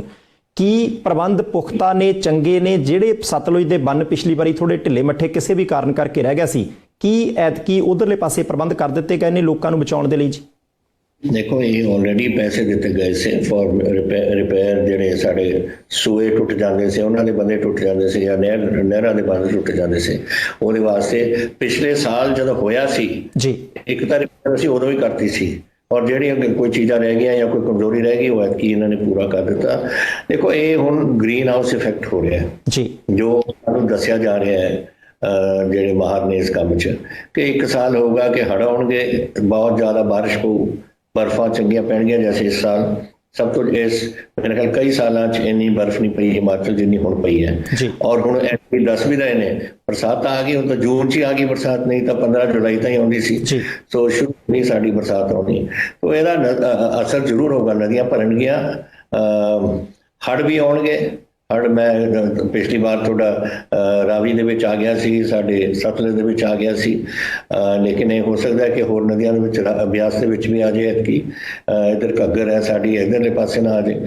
ਤੋ ਅਸੀਂ ਤਿਆਰੀ ਤਾਂ ਸਾਰੀ ਰੱਖੀ ਹੈ, ਪਰ ਇਹ ਹੋਰ ਹੁਣ ਇੱਕ ਵਾਰ ਤਾਂ ਮੈਂ ਇਹ ਕਹਿ ਰਿਹਾ, ਦੂਜੀ ਗੱਲ ਕਹਿ ਰਹੇ ਨੇ ਇੱਕ ਸਾਲ ਆਊਗਾ ਹੜ੍ਹ ਔਰ ਦੂਜੇ ਬਾਰਿਸ਼ਾਂ ਜ਼ਿਆਦਾ ਔਰ ਬਰਫ਼ ਜ਼ਿਆਦਾ, ਔਰ ਦੂਜੇ ਅਗਲੇ ਸਾਲ ਹੋਊਗੀ ਕੋਈ ਬਰਫ਼ ਨਹੀਂ ਪੈਣੀ, ਕੋਈ ਬਾਰਿਸ਼ ਨਹੀਂ ਪੈਣੀ। ਕੋਈ ਬੜਾ ਅਜੀਬ ਕੰਮ ਚੱਲ ਰਿਹਾ ਸਾਰਾ ਇੱਥੇ, ਜਿਹੜਾ ਗ੍ਰੀਨ ਹਾਊਸ ਇਫੈਕਟ ਹੈ। ਪਤਾ ਨਹੀਂ ਇਹ ਸਹੀ ਨੇ ਜਾਂ ਨਹੀਂ ਸਹੀ, ਲੇਕਿਨ ਅਸੀਂ ਆਪਣੇ ਵੱਲੋਂ ਤਿਆਰੀ ਰੱਖ ਰਹੇ ਹਾਂ ਹਰ ਪੱਖੋਂ। ਇੱਕ ਤਾਂ ਇਹ ਕਿ ਹੜ੍ਹ ਨਾ ਪਵੇ, ਇੱਕ ਵਾਟਰ ਅਥਾਰਟੀ ਮੈਂ ਹੁਣ ਨਿਯੁਕਤ ਕੀਤੀ ਹੈ, ਔਰ ਉੱਥੇ ਅਸੀਂ ਸਾਡੇ ਜਿਹੜੇ ਸਾਬਕਾ ਚੀਫ ਸੈਕਟਰੀ ਸੇ ਕਰਨ ਅਵਤਾਰ ਜੀ ਨੂੰ ਉਹਨਾਂ ਦਾ ਚੇਅਰਮੈਨ ਬਣਾਇਆ ਅੱਜ, ਕਿ ਪਾਣੀ ਦਾ ਮਸਲਾ ਅਗਰ ਇਹੋ ਜਿਹੀ ਗੱਲ ਹੋਏ ਕਿ ਬਾਰਿਸ਼ ਹੀ ਨਾ ਪਏ ਔਰ ਬਰਫ਼ ਹੀ ਨਾ ਪਏ, ਫਿਰ ਕੀ ਕਰਾਂਗੇ ਅਸੀਂ? ਸੋ ਇਹ ਸਾਰੀਆਂ ਚੀਜ਼ਾਂ ਅਸੀਂ ਦੇਖ ਰਹੇ ਹਾਂ ਹੁਣ ਬੜੀ ਦੂਰ ਅੰਦੇਸ਼ੀ ਨਾਲ, ਕਿ ਇਹ ਪ੍ਰੋਬਲਮ ਸਾਡੇ ਪੰਜਾਬ 'ਚ ਨਾ ਹੋਏ ਜੀ। ਕੈਪਟਨ ਸਾਹਿਬ, ਮੈਂ ਇੱਕ ਵਾਰ ਫਿਰ ਕੋਵਿਡ-19 ਦੇ ਵੱਲ, ਕਰੋਨਾ ਵਾਇਰਸ ਦੇ ਵੱਲ ਆਉਣ ਲੱਗਿਆ। ਸਿਹਤ ਮੰਤਰੀ ਪੰਜਾਬ, ਉਹਨਾਂ ਨੇ ਵੀ ਹਲਕਾ ਜਿਹਾ ਸੰਕੇਤ ਦਿੱਤਾ ਸੀ ਕਿ ਜੇ ਸਥਿਤੀਆਂ ਠੀਕ ਨਾ ਹੋਈਆਂ ਤਾਂ ਦੁਬਾਰਾ ਕੁਝ ਪਾਬੰਦੀਆਂ ਲੱਗ ਸਕਦੀਆਂ। ਤੁਸੀਂ ਵੀ ਸੰਕੇਤ ਦਿੱਤਾ ਸੀ, ਪੰਜਾਬ ਦੇ ਲੋਕ ਪਹਿਲਾਂ ਹੀ ਬਹੁਤ ਮੁਸੀਬਤ 'ਚ ਰਹੇ ਜਦੋਂ 3-4 ਮਹੀਨੇ ਬੰਦ ਰਹਿਣਾ ਪਿਆ। ਕੀ ਉਹ ਸਥਿਤੀ ਦੁਬਾਰਾ ਪੈਦਾ ਹੋ ਸਕਦੀ ਹੈ ਕਿ ਪਾਬੰਦੀਆਂ ਲਾਈਆਂ ਜਾਣ? ਦੇਖੋ, ਗੱਲ ਪਹਿਲੀ ਗੱਲ ਤਾਂ ਇਹ ਹੈ ਕਿ ਹਾਲੇ ਤਾਂ ਪਾਬੰਦੀਆਂ ਲੱਗੀਆਂ ਹੋਈਆਂ ਨੇ, ਜਿਹੜੀਆਂ ਅਸੀਂ ਦੂਰ ਕਰਨ ਦੀ ਕੋਸ਼ਿਸ਼ ਕਰ ਰਹੇ ਹਾਂ। ਅੱਜ ਮੈਂ ਹੁਣ ਜੈਸੇ ਸ਼ਨੀਚਰਵਾਰ ਐਤਵਾਰ ਨੂੰ 2 ਦਿਨ ਅਸੀਂ ਬੰਦ ਰੱਖ ਰਹੇ ਸੀ ਪੰਜਾਬ ਨੂੰ, ਮੈਂ ਸ਼ਨੀਚਰਵਾਰ ਖੋਲ੍ਹਤਾ ਸਭ ਕੁਝ, ਐਤਵਾਰ ਰਹਿਣ ਦਿੱਤਾ। ਉਹ ਬਿਕੋਜ਼ ਸਾਡੇ ਇਸ ਵੇਲੇ ਕੰਟਰੋਲ 'ਚ ਹੈ ਕੰਮ। ਇਹ ਜ਼ਰੂਰ ਹੋ ਰਹੇ ਨੇ ਸਾਡੇ ਕੋਵਿਡ ਦੇ ਕੇਸ, ਲੇਕਿਨ ਜੋ ਹਿੰਦੁਸਤਾਨ ਦੇ ਵਿੱਚ ਕੋਵਿਡ ਦਾ ਹੜ੍ਹ ਆਇਆ ਹੋਇਆ ਉਹ ਨਹੀਂ ਆਇਆ ਸਾਡੇ, ਔਰ ਵਾਹਿਗੁਰੂ ਕਰੇ ਨਾ ਆਏ ਕਦੇ ਸਾਡੇ ਪੰਜਾਬ 'ਚ। ਲੇਕਿਨ ਅੱਗੇ ਨੂੰ ਕੀ ਹੋਊਗਾ ਇਹ ਤਾਂ ਹੁਣ ਵਾਹਿਗੁਰੂ ਜਾਣਦਾ ਹੈ ਕਿ ਕੀ ਹੋਣਾ ਪੰਜਾਬ। ਨਾ ਤੁਸੀਂ ਜਾਣਦੇ ਹੋ, ਨਾ ਮੈਂ ਜਾਣਦਾ, ਨਾ ਮਾਹਰ ਜਾਣਦੇ ਨੇ, ਨਾ ਡਾਕਟਰ ਜਾਣਦੇ ਨੇ, ਸਾਰੀ ਦੁਨੀਆ ਤੁਸੀਂ ਦੇਖ ਲਓ। ਅਗਰ ਤਾਂ ਸਭ ਹਾਲਾਤ ਠੀਕ ਰਹੇ ਤੇ ਮੈਂ ਕੁਛ ਨਹੀਂ ਛੇੜਨਾ, ਮੈਂ ਸਮਾਂ ਹੋਰ ਮਦਦ ਕਰਾਂਗਾ ਖੋਲਣ ਦੀ। ਜੈਸੇ ਜਿਮ ਬੱਚੇ ਸਾਰੇ ਕਰਦੇ ਨੇ, ਖੋਲੋ। ਅਸੀਂ ਜਿਮ ਨਹੀਂ ਖੋਲ ਸਕਦੇ ਕਿਉਂਕਿ ਇਹ ਨਹੀਂ ਸਮਝਦੇ, ਇਹ ਮੇਰਾ ਕੰਮ ਨਹੀਂ ਬਣਦਾ ਜੀ। ਇਹ ਨੈਸ਼ਨਲ ਡਿਜ਼ਾਸਟਰ ਐਕਟ ਹੈ ਇੱਕ, ਇਹ ਹਿੰਦੁਸਤਾਨ ਦੀ ਮਿਨਿਸਟਰੀ ਆਫ ਹੋਮ ਇਸ ਨੂੰ ਚਲਾਉਂਦੀ ਹੈ। ਅਗਰ ਤਾਂ ਸਟੇਟ ਡਿਜ਼ਾਸਟਰ ਐਕਟ ਮੇਰੇ ਹੱਥ 'ਚ ਹੁੰਦਾ, ਮੈਂ ਕੁਝ ਕਰ ਸਕਦਾ ਸੀ ਜਾਂ ਬੰਦ ਕਰ ਸਕਦਾ ਸੀ, ਖੋਲ ਸਕਦਾ ਸੀ।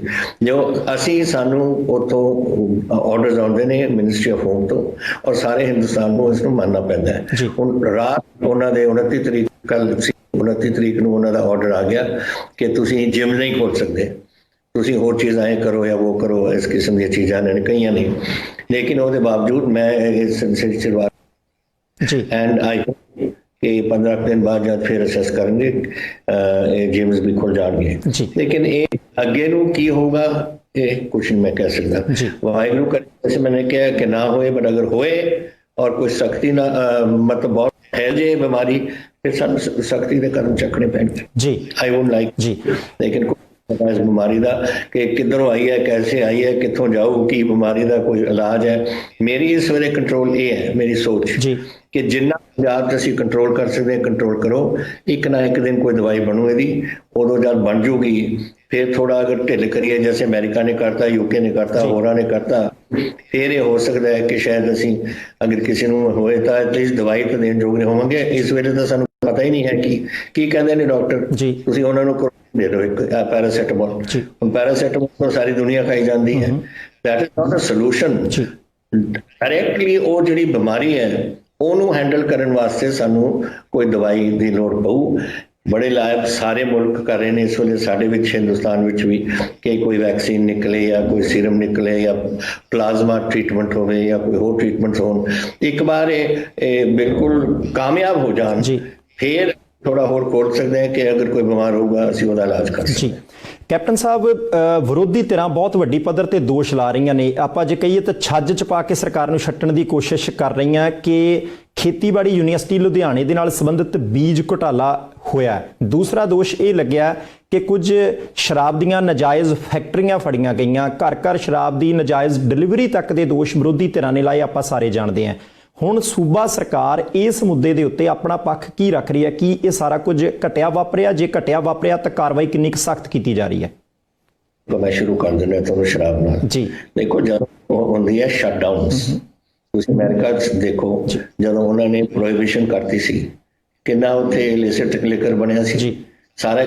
ਕਈ ਇੱਥੇ ਵੱਡੇ ਵੱਡੇ ਨਾਮ ਨੇ ਜੋ ਉਸ ਠੇਕਿਆਂ ਚੋਂ ਹੀ ਉੱਠੇ ਨੇ ਉੱਥੇ ਅਮਰੀਕਾ ਦੇ ਵਿੱਚ। ਔਰ ਇੱਥੇ ਇਹ ਹਾਲ ਹੋਇਆ ਜਦੋਂ ਲੋਕਡਾਊਨ ਹੋ ਗਿਆ ਔਰ ਸਾਰੀਆਂ ਫੈਕਟਰੀਆਂ ਸ਼ਰਾਬ ਦੀਆਂ ਬੰਦ ਹੋ ਗਈਆਂ ਔਰ ਟ੍ਰੇਡ ਬੰਦ ਹੋ ਗਿਆ। ਫਿਰ ਜਿਹੜੇ ਬੰਦੇ ਆਦੀ ਨੇ ਪੀਣ ਦੇ ਉਹ ਤਾਂ ਪੀਣਗੇ ਹੀ, ਉਹ ਘਰ ਦੀ ਕੰਮ ਲੈਣਗੇ ਜਾਂ ਕਿਤੋਂ ਜਾ ਕੇ ਲਿਆਉਣਗੇ ਔਰ ਇਹੀ ਕੰਮ ਹੁੰਦਾ ਰਿਹਾ ਇੱਥੋਂ। ਇਹ ਤਾਂ ਇੱਕ ਗੱਲ ਹੈ। ਦੂਸਰੀ ਗੱਲ ਇਹ ਵੀ ਹੈ ਕਿ ਇਸ ਦੇ ਦੌਰਾਨ ਜ਼ਰੂਰ ਲੀकेज हुई है अल्कोहल की दुकानों चो, क्योंकि दुकानों को शटडाउन करता सी, वो अगे वो शटडाउन से पिछों टाकी के विचों करते होना उन्होंने बोतल या कोई इंडस्ट्री ने करते असी शायद करता होना। लेकिन असी एक कमेटी बिठाई है, सरकारिया कमेटी, विजेंद्र सिंह सिंघा नाल ने उन्होंने और होर बंदे ने उस कमेटी च यही देखने वास्ते कित्थे होया, कैसे होया, किने कीता है। जब सानू पता लग जूगा फिर असी एक्शन ले सकांगे। सो इलेक्ट कमेटी अपनी रिपोर्ट दे देवे। जिथे ताईं लुधियाने दा काम है वो बीज दी कंपनी है, वो बीज का जरूर डेफिनेटली कुछ गल हुई है क्योंकि जिन्ना बीज PAU ने बनाया है उस तो चौगुना तो इन्होंने बेचता कितों है। उन्होंने गलत ਉਹਦੇ ਅਸੀਂ ਫਿਰ ਇਨਫੋਰਮ ਕੀਤਾ ਸਾਰੇ ਪੂਰੇ ਪੰਜਾਬ ਨੂੰ ਕਿ ਇਸਤੇਮਾਲ ਜਿਹੜੇ ਉੱਥੋਂ ਤੁਸੀਂ ਆਪਣਾ ਬੀਜ ਦਿੱਤਾ ਤੁਸੀਂ ਇਸਤੇਮਾਲ ਨਹੀਂ ਕਰਨਾ ਨਵਾਂ ਬੀਜ, क्योंकि मैनू शक है कि बीज कुछ होना है और नाम कुछ और इन्होंने लाता which is totally illegal and not only illegal, ये लोगों नाल धोखा है एंड असी भी कर रहे हैं, we will take action। जी कैप्टन साहब, इस वेले ये प्रोग्राम लाइव चल रहा है, दुनिया भर के सैकड़े देशों के विच बैठे पंजाबी इस प्रोग्राम नूं देख रहे हैं, बहुत सारे सवाल भी उन्हां द्वारा टिप्पणियां दे विच आ रहे ने। प्रवासी पंजाबियों का मुद्दा चकना साडा फर्ज भी है। तुसी इस मुद्दे के उत्ते जरूर अपनी टिप्पणी करियो कि आने वाले समय के जो फ्लाइटां खुल जाणगियां बहुत सारे प्रवासी पंजाबियों ने पंजाब आउणा है। कईयां दे काम धंधे ऐतकी जिहड़े करने सी ओह करन वाले रह गए, पर कई बार प्रवासी पंजाबियों की यह शिकायत हुंदी है कि सानूं दफ्तरां दे विच खज्जल खराब कीता जांदा। सिंगल विंडो सिस्टम होवे, असीं 2 हफ्ते की 3 हफ्ते की छुट्टी आउने हैं, उहदे विच साडे काम धंधे निबड़ जाण। सच्ची शिकायतां ये पंजाबियों दीयां रहिंदियां ने, इहदे बारे भी टिप्पणी दे दिओ जी। देखो दो गल्लां ने, जिथे तक गवर्नमेंट का मसला है वो तो जो मर्जी आउण सानू दसन, साडे कोई बड़ा कमिश्नर NRI सारे असीं तो वो तक असीं आप निपटा सकते हैं। प्रॉब्लम आउंदी है लीगल गल्लां दी। लीगैलिटी साडी इन्नी स्लो चल रही है लीगल सिस्टम कि मैं चीफ जस्टिस नूं मिलिया सी, पिछले चीफ जस्टिस जिहड़े हुण चले नवें चीफ जस्टिस उरे आ गए, ते मैं उन्हां नूं रिक्वेस्ट कीती सी कि तुसीं स्पैशल कोर्ट्स लगाओ only for NRIs and serviceman.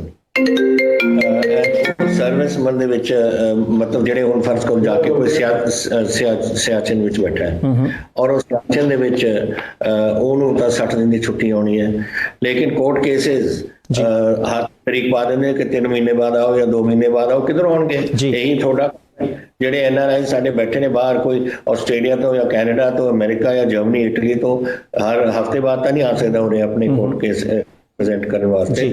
That's why ਮੈਂ ਸਪੈਸ਼ਲ ਕੋਰਟਸ ਮੰਗੇ ਨੇ ਕੋਰਟ ਤੋਂ। ਜੀ ਹੁਣ ਚੀਫ ਜਸਟਿਸ ਆ ਗਏ, ਉਹੀ ਜਿਹੜੀ ਰਿਕੁਐਸਟ ਪਹਿਲੇ ਵਾਲਿਆਂ ਨੂੰ ਕੀਤੀ ਸੀ, ਮੈਂ ਦੁਬਾਰਾ ਉਹਨਾਂ ਨੂੰ ਮਿਲ ਕੇ ਕਰੂੰਗਾ ਕਿ ਇਹਨਾਂ ਨੂੰ ਕੋਈ ਹੱਲ ਕੱਢਣਾ ਪਊਗਾ, ਕਿਉਂਕਿ ਬਹੁਤ ਲੱਖਾਂ 'ਚ ਸਾਡੇ ਲੋਕ ਬਾਹਰ ਬੈਠੇ ਨੇ ਜਿਨ੍ਹਾਂ ਦੀ ਪ੍ਰੋਬਲਮਸ ਹੁੰਦੀਆਂ ਨੇ, ਔਰ ਇਹ ਸਿਸਟਮ ਨਹੀਂ ਕੋਈ ਇਵੋਲਵ ਹੁੰਦਾ ਉਰੇ, ਉਹਨਾਂ ਨੂੰ ਨਹੀਂ ਮਿਲੂਗਾ। ਜੀ ਕੈਪਟਨ ਸਾਹਿਬ, ਇਸ ਵੇਲੇ ਮੈਂ ਦੇਖ ਰਿਹਾ ਜਦੋਂ ਤੁਹਾਨੂੰ ਤਾਂ ਤੁਹਾਡੇ ਪਿੱਛੇ ਇੱਕ ਤਸਵੀਰ ਲੱਗੀ ਹੋਈ ਆ ਜਿਹਦੇ ਵਿੱਚ ਭਾਰਤ ਦੇ ਸਾਬਕਾ ਪ੍ਰਧਾਨ ਮੰਤਰੀ ਰਾਜੀਵ ਗਾਂਧੀ ਹੋਰੀ ਜਿਹੜੇ ਉਹ ਨਜ਼ਰ ਆ ਰਹੇ ਨੇ। ਇੱਕ ਨਾਮ ਚੱਲਿਆ ਸੀ ਰਾਜੀਵ ਗਾਂਧੀ ਫਾਊਂਡੇਸ਼ਨ ਦਾ, ਜਿਹਦੇ ਵਿੱਚ ਦੋਸ਼ ਲੱਗੇ ਸੀ ਜੀ ਚੀਨ ਤੋਂ ਬਹੁਤ ਸਾਰੇ ਫੰਡ ਲੈ ਲਏ, ਮੁੜ ਕੇ ਪ੍ਰਧਾਨ ਮੰਤਰੀ ਫੰਡ ਦੇ ਉੱਤੇ ਦੋਸ਼ ਲੱਗੇ ਜਿਹੜਾ ਹੁਣੇ ਸ਼ੁਰੂ ਕੀਤਾ ਗਿਆ ਸੀ ਇੱਕ ਨਵਾਂ, ਕਿ ਉਹਦੇ ਵਿੱਚ ਵੀ ਚੀਨ ਦੀਆਂ ਕੰਪਨੀਆਂ ਤੋਂ ਜਾਂ ਉਧਰਲੇ ਪਾਸਿਓਂ ਕੁਝ ਫੰਡ ਲੈ ਗਏ।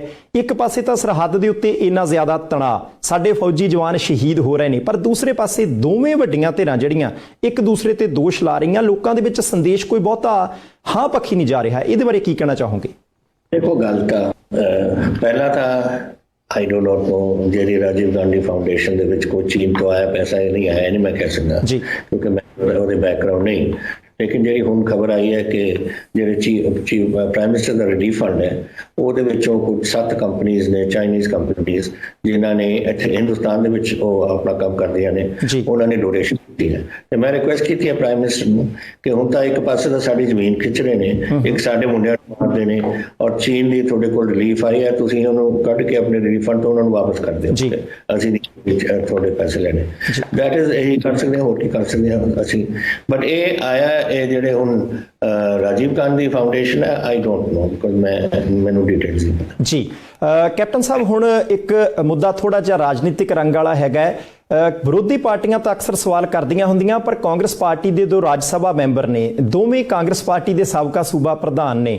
ਇੱਕ ਚਿੱਠੀ ਤੁਹਾਡੇ ਕੋਲੇ ਮੈਨੂੰ ਲੱਗਦਾ ਕਿ ਬਾਅਦ ਵਿੱਚ ਪਹੁੰਚਦੀ ਹੋਣੀ ਆ ਜਾਂ ਓਪਨ ਚਿੱਠੀਆਂ ਹੁੰਦੀਆਂ, ਦੂਸਰੀ ਚਿੱਠੀ ਸਰਕਾਰ ਦੇ ਕਿਸੇ ਨਾ ਕਿਸੇ ਮੁੱਦੇ ਤੇ ਪਹਿਲਾਂ ਲਿਖ ਦਿੰਦੇ ਆ ਸ਼ਮਸ਼ੇਰ ਸਿੰਘ ਦੂਲੋ ਤੇ ਪ੍ਰਤਾਪ ਸਿੰਘ ਬਾਜਵਾ ਸਾਹਿਬ। ਉਹਨਾਂ ਦੀਆਂ ਚਿੱਠੀਆਂ ਥੋੜੀ ਜਿਹੀ ਟਿੱਪਣੀ ਜੇ ਕਰਦੇ ਹੋ ਤਾਂ ਚੰਗਾ ਹੈ।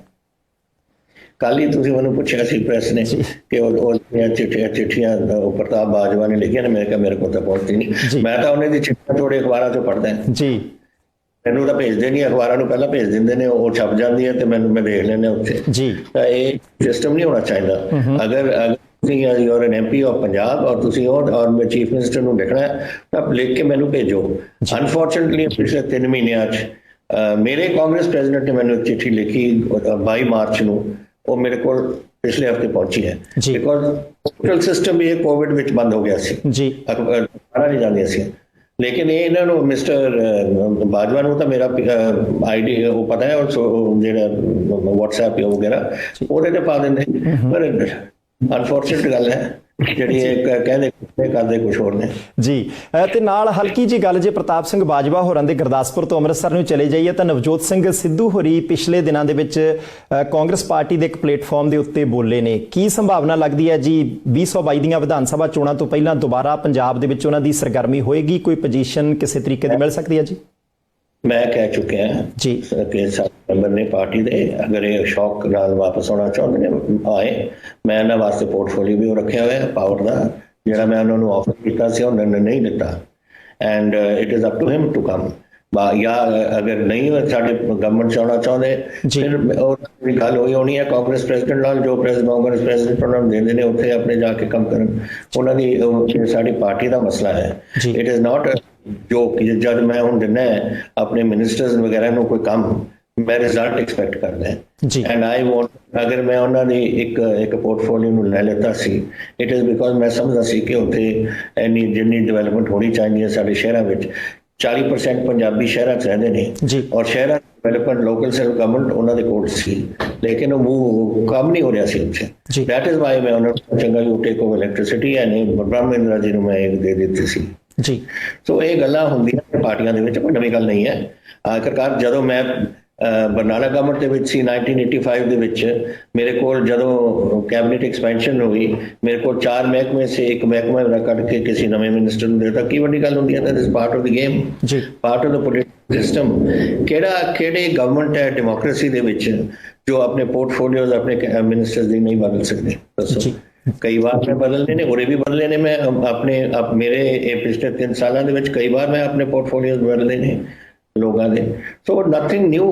ਇਹਦੇ ਤੇ ਕਿਸੇ ਨੂੰ ਔਖੇ ਹੋਣਾ ਉਹਨਾਂ ਦੀ ਮਰਜ਼ੀ ਔਖੇ ਹੋਣਾ, ਲੇਕਿਨ there is the right in a democracy for the chief minister या प्राइम मिनिस्टर कि अपने पोर्टफोलियो बन सके। ਜੀ ਕੈਪਟਨ ਸਾਹਿਬ, ਆਪਣੇ ਗੱਲਬਾਤ ਦਾ ਸਿਲਸਿਲਾ ਆਖਰੀ ਪਲਾਂ ਦੇ ਵੱਲ ਵੱਧ ਰਿਹਾ ਹੈ। ਸ਼੍ਰੀ ਕਰਤਾਰਪੁਰ ਸਾਹਿਬ ਦਾ ਲਾਂਘਾ ਖੁੱਲਿਆ ਸੀ, ਸੰਗਤਾਂ ਦੇ ਵਿੱਚ ਕਾਫੀ ਉਤਸ਼ਾਹ ਰਿਹਾ ਹੈ। ਕੋਵਿਡ ਦੇ ਕਰਕੇ ਉਹ ਲਾਂਘਾ ਬੰਦ ਕਰਨਾ ਪਿਆ। ਹੁਣ ਪਾਕਿਸਤਾਨ ਵਾਲੇ ਪਾਸਿਓਂ ਦੁਬਾਰਾ ਸੁਨੇਹਾ ਆਇਆ ਕਿ ਅਸੀਂ ਕਰਤਾਰਪੁਰ ਸਾਹਿਬ ਦਾ ਲਾਂਘਾ ਜਿਹੜਾ ਖੋਲ੍ਹ ਦਿੱਤਾ ਹੈ। ਭਾਰਤ ਸਰਕਾਰ ਦੀ ਪ੍ਰਤੀਕਿਰਿਆ ਇੱਕ ਵੱਖਰੀ ਗੱਲ ਹੈ, ਪਰ ਪੰਜਾਬ ਦੇ ਮੁੱਖ ਮੰਤਰੀ ਹੋਣ ਦੇ ਨਾਤੇ ਤੁਹਾਡੇ ਇਸ ਮੁੱਦੇ ਤੇ ਇਸ ਸਥਿਤੀ ਦੇ ਵਿੱਚ ਕੀ ਵਿਚਾਰ ਨੇ ਜੀ? ਮੈਂ ਤਾਂ ਟੋਟਲ 100% ਇਹਦੇ ਹੱਕ 'ਚ ਹੈ ਜੀ। ਇਹ ਮੈਂ ਪਹਿਲਾਂ ਕਹਿ ਚੁੱਕੇ ਹਾਂ, ਲੇਕਿਨ ਦੋ ਕਾਰਨ ਨੇ ਮੇਰਾ ਖਿਆਲ। वन इज कि इन्होंने चौथे अनाउंस किया कि 30 तरीक को असीं खोल देना है। 4 दिन च कोई गवर्नमेंट नहीं अपनी इन्नी जल्दी तैयार हो सकती कि उत्थे कस्टम्स भी बिठाने ने, उत्थे एक्साइज वाले भी बिठाने ने, उत्थे सिक्योरिटी वाले भी बिठाने ने। 4 दिन कैसे सो अनफ नोटिस देना चाहिए सी पाकिस्तान नूं, साडी गवर्नमेंट नूं इस काम वास्ते। दूसरी गल ये हो सकती है कि पाकिस्तान दे विच तां हुण कोविड बहुत फैलिया होया है, बड़ी जबरदस्ती नाल फैलिया हुआ है। कई तो इन्होंने मिनिस्टर मर गए ने। ये ਜਿਹੜੀਆਂ ਚੀਜ਼ਾਂ ਨੇ, so we have to be very careful.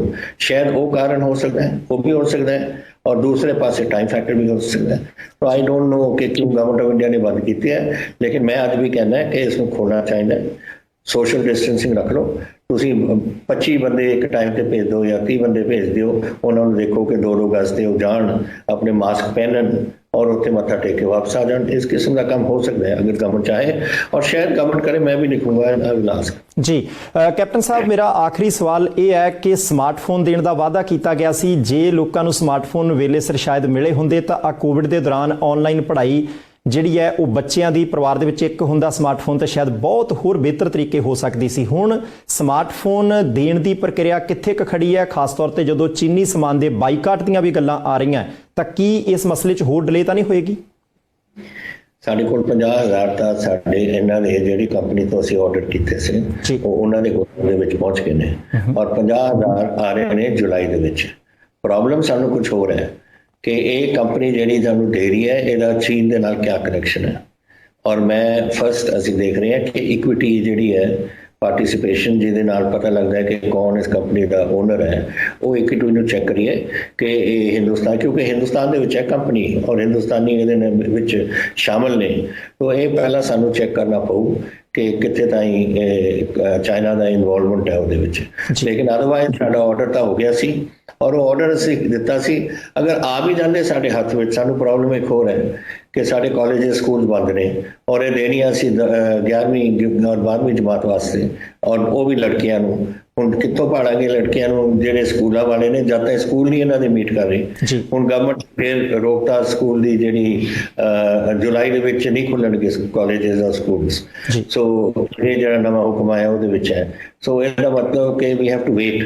ਇਹਦੇ ਸਾਡੇ ਕੋਲ ਪਏ ਨੇ, ਅਗਰ ਲੈ ਸਕਦੇ ਹਾਂ ਅਸੀਂ ਅੱਜ ਉਹਨਾਂ ਤੋਂ, ਸਾਡੇ ਉਹਨਾਂ ਦੇ ਗੋਡਾਊਨ ਦੇ ਵਿੱਚੋਂ, ਲੇਕਿਨ ਵੰਡ ਜਦ ਹੋਊਗੀ, ਜਦ ਕਾਲਜਸ ਖੁੱਲਣਗੇ, ਸਕੂਲ ਖੁੱਲਣਗੇ, ਪਤਾ ਹੋਊਗਾ ਕਿ ਕਿਹੜਾ ਬੱਚਾ ਕਿਹੜੀ ਜਮਾਤ ਦੇ ਵਿੱਚ ਹੈ ਔਰ ਕਿੱਥੇ ਬੈਠਾ ਹੈ। ਜੀ ਕੈਪਟਨ ਸਾਹਿਬ, ਅਸੀਂ ਉਮੀਦ ਕਰਦੇ ਹਾਂ ਕਿ ਸ਼੍ਰੀ ਗੁਰੂ ਗ੍ਰੰਥ ਸਾਹਿਬ ਜੀ ਦੀ ਬੇਅਦਬੀ ਦਾ ਮਸਲਾ ਤੁਹਾਡੇ ਕਾਰਜਕਾਲ ਦੇ ਵਿੱਚ ਕਿਸੇ ਬੰਨੇ ਕੰਢੇ ਲੱਗੇ। ਅਸੀਂ ਉਮੀਦ ਕਰਦੇ ਹਾਂ ਕਿ ਭਾਵੇਂ ਉਹ ਖੇਤੀਬਾੜੀ ਯੂਨੀਵਰਸਿਟੀ ਦਾ ਬੀਜ ਘੁਟਾਲਾ ਹੈ, ਭਾਵੇਂ ਨਾਜਾਇਜ਼ ਸ਼ਰਾਬ ਦੀ ਵਿਕਰੀ ਦਾ ਮੁੱਦਾ ਹੋਇਆ ਸੀ, ਤੇ ਭਾਵੇਂ ਵੱਧ ਕੀਮਤ ਤੇ ਵਿਕਦੀਆਂ ਦਵਾਈਆਂ ਦਾ ਮੁੱਦਾ, ਉਹ ਸਾਰੇ ਮੁੱਦੇ ਹੱਲ ਹੋਣ, ਪੰਜਾਬ ਦੇ ਲੋਕਾਂ ਨੂੰ ਕੁਝ ਰਾਹਤ ਮਿਲੇ।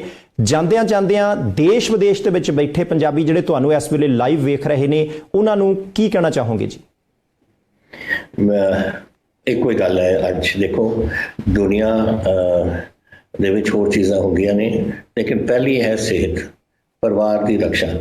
और मैं तो सिर्फ यही कहूँगा कि अकाल पुरख तुहानूं चढ़दी कला च रखे, और तुहानूं तुसीं अपने परिवारां नूं संभाल के रखो। बच्चों नूं ना बाहर जाण दिओ। बच्चों नूं आदत पैंदी है ना कि जब कोई देख नहीं रहा कि ताकी खोल के बाहर छाल मार के उत्थे चले जाते हैं खेलन खुलन वास्ते। Please look after your families, अपने ध्यान रखो। अपने परिवार की सेहत नंबर 1 है, थोड़े गुआढ़ियां की सेहत नंबर 1 है।